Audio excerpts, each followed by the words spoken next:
This year, the Milwaukee Urban League is celebrating 100 years of serving our city. For the last 100 years, the organization has worked to provide resources for people of color. Now, the annual Black and White Ball helps the Milwaukee Urban League with its mission and serves as a major fundraiser. It takes place next month. Dr. Eve Hall, president of the Milwaukee Urban League, joins us now to talk about the event. Thank you so much for coming in. Thank you for inviting me. And congratulations on 100 years. That's such a milestone for any organization, but to be able to say that the Milwaukee Urban League has served our city for a century, how does that make you feel? Yes, well, first of all, I'm honored to be the president and CEO of this legacy organization.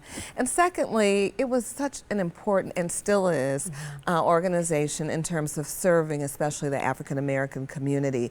Employment, education, health, housing, those were the primary focus areas during a time that there was the Great Migration, 5 to 8 million African Americans traveling or moving from the South to the North, to the East, to the West, but coming here to Milwaukee as an example for a better quality of life. And so who were we?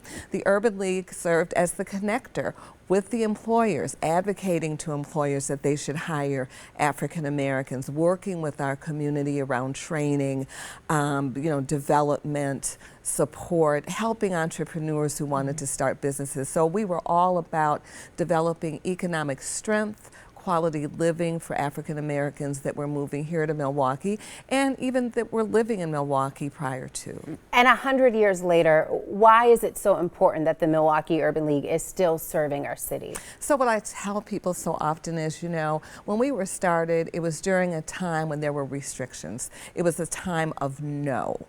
And now we're at a time where everything is primarily yes, there's plenty of opportunities. However, we're dealing with a lot of gaps, a lot of inequity. So now we have to focus on closing the economic gaps, closing the educational gaps, so that everyone truly is prepared, everyone truly has an opportunity, especially in underrepresented communities, so that quite frankly, we all win. I always say when one wins, when one group wins, we all win, and that's what we're focused on. Absolutely. And so you have to have the community support and help to keep that mission going. You have your big Black and White Ball coming up on June 8th. It's definitely a beautiful event for the city to see everyone come out. Now, tickets are no longer available, but if people can't make it, they can still help push your mission forward. How do you do that? Absolutely. So we have a live auction, and we have fabulous gifts and things that people can bid on, travel,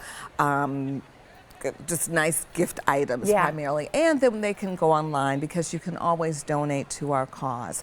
The Black and White Ball is so important, and our organization is important, but when we even look at this event, it was started 34 years ago as a way to bring the entire community together across race, gender, religion, to have a great night of learning about each other, engagement, and understanding what it's like to come together to just have fun, but to also address serious issues that can make a difference in our city. Well, it's definitely going to be a great event. Thank you so much for coming in, Dr. Hall. You can find more information on the Black and White Ball at our website. Just head to tmj4.com and click on the link.